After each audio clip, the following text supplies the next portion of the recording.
रसूलुल्लाह सल्लल्लाहु अलैहि वसल्लम की मुबारक सुन्नतों और मुबारक आदात में से एक आदत ये भी है कि आप सल्लल्लाहु अलैहि वसल्लम ने अपनी बेटियों को खुसूसी मोहब्बत दी है, खुसूसियत के साथ उनका इकराम किया है। बच्चों पे शफ़क़त ये तो एक मुस्तकिल सुन्नत थी, लेकिन अपने औलादों में अपनी बेटियों के साथ खुसूसी मोहब्बत का मामला करना ये भी नबी सल्लल्लाहु अलैहि वसल्लम की एक इम्तियाजी शान थी, जिससे अरब लोग मानूस नहीं थे। आज बहुत से लोग बेटों के साथ तो मोहब्बत उल्फत का मामला करते हैं, बेटियों को ऐसा समझते हैं जैसे ये सुतेली हों। ख़ास तौर पर ये मरज़ ख़वातीन में ज़्यादा देखने में आया है कि माएँ अपने बेटों से मोहब्बत ज़्यादा करती हैं, बेटियों को थोड़ा सा उनकी इज़्ज़त यानी जो उनके हुकूक अदा होने चाहिए वो नहीं होते। शौहर के मरने के बाद वो चाहती हैं कि विरासत बेटों को मिले, हमारी बेटियों को ना मिले। सब ख़वातीन की बात नहीं कर रहा अब, लेकिन ये केसेस हमारे सामने आते हैं। क्योंकि माँ ये चाहती हैं कि भाई बेटों के पास जो कुछ आएगा वो तो फिर हम पर भी खर्च हो जाएगा, लेकिन बेटियों के पास जो जाएगा वो तो ससुराल चला जाएगा। तो ये भी जुल्म है, ज़्यादती है। नबी सल्लल्लाहु अलैहि वसल्लम ने अपनी बेटियों के साथ बहुत ज़्यादा मोहब्बत का मामला किया है। हज़रत आयशा रज़ी अल्लाह ताला अन्हा फरमाती हैं कि जब हज़रत फ़ातिमा नबी सल्लल्लाहु अलैहि वसल्लम के घर तशरीफ़ लाती थीं, आप सल्लल्लाहु अलैहि वसल्लम उनके इस्तकबाल में खड़े हो जाया करते थे। सोचिए, एक तो औरत है और दूसरी तरफ मर्द। मर्द के लिए औरत के इस्तकबाल में खड़ा होना, ये खुद मर्द इसको अपनी शान के खिलाफ समझता है। फिर दूसरा, मर्द भी जो इस बेटी का बाप है, तो बाप बेटी के इकराम में कहाँ खड़े होते हैं, वो तो बेटियां बाप के इकराम में खड़ी होती हैं। और तीसरी बात, बाप भी वो जो सैयदुल अंबिया, तमाम पैगंबरों का सरदार। और चौथी बात, ऐसे मुआशरे में इकराम किया जा रहा है बेटी का कि जिस मुआशरे में बेटियों को जिंदा दरगोर करने का रिवाज था, बेटियों को इज्जत देने का सवाल ही पैदा नहीं होता था। लेकिन आप सल्लल्लाहु अलैहि वसल्लम ने अपने तर्ज अमल से ये बताया क़यामत तक आने वाले मुसलमानों को कि बेटों के साथ साथ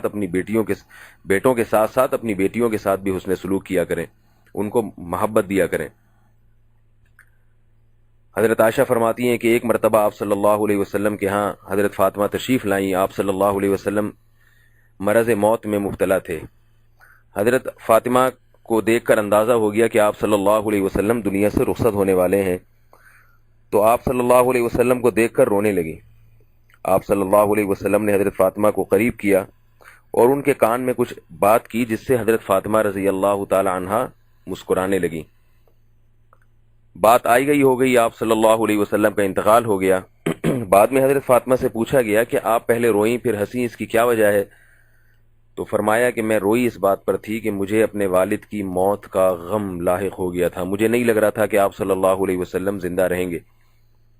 और हंसी इस बात पर कि आप सल्लल्लाहु अलैहि वसल्लम ने मेरे कान में मुझसे फरमाया कि मेरे अहलो आयाल में, मेरे घर वालों में सबसे पहले मेरी मुलाकात तुमसे होगी।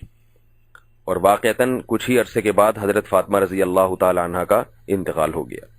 तो ये बेटी के साथ मोहब्बत का मामला। एक और हदीस जो मेरे पिछले बयान में और पिछले क्लिप में आ चुकी है, उसको मैं रिवाइज कर देता हूँ मुख्तसरन, कि आप सल्लल्लाहु अलैहि वसल्लम ने पूरी नमाज पढ़ाई है अपनी नवासी को, यानी बेटी की बेटी को कंधे पे बिठा के। सहाबा इकराम, बड़े बड़े सहाबा ने आपकी इक़्तिदा में नमाज पढ़ी, और आप सल्लल्लाहु अलैहि वसल्लम ने अपनी बेटी की बेटी, जिससे रिश्ता ज़रा दूर का हो जाता है, लेकिन उसको इतनी मोहब्बत दी, इतनी इज्जत दी, कंधे पे बिठा के, शान मुबारक पे बिठा के पूरी नमाज पढ़ाई है। एक साहब से मैंने एक दिन पूछा कि आपके वालिद साहब के कितने बच्चे हैं, आप लोग कितने, यानी कितनी औलाद है वालिद साहब की? वो कहने लगे 7 हैं। मैंने कहा भाई मैंने तो ज्यादा सुने थे।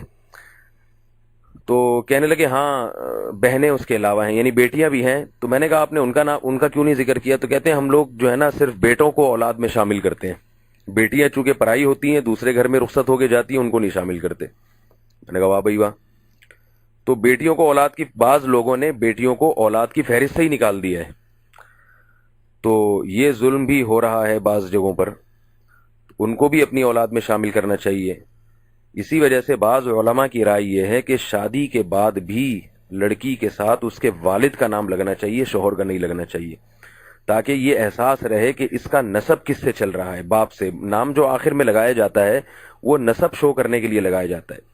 हमारे यहाँ ऐसा होता है कि लड़की की जब शादी कर दी तो यूं समझते हैं बाप से गोया इसका रिश्ता ही खत्म हो गया, नाम तक हटा लिया गया उसके اس کے نام اس کے آگے یعنی جو نام تھا وہ تک ہٹا لیا گیا، باپ کا، شوہر کا نام لگا دیا گیا ہے.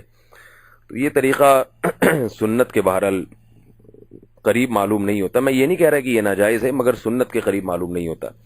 نسب چونکہ باپ ہی سے چلتا ہے، لہذا اس کا نام موت تک لڑکی کے ساتھ رہنا چاہیے، اور یہ بھی تاکہ شور ہے کہ بھئی ان کا رشتہ ابھی بھی قائم ہے، شادی کے بعد باپ بیٹی کا رشتہ ختم نہیں ہو جاتا.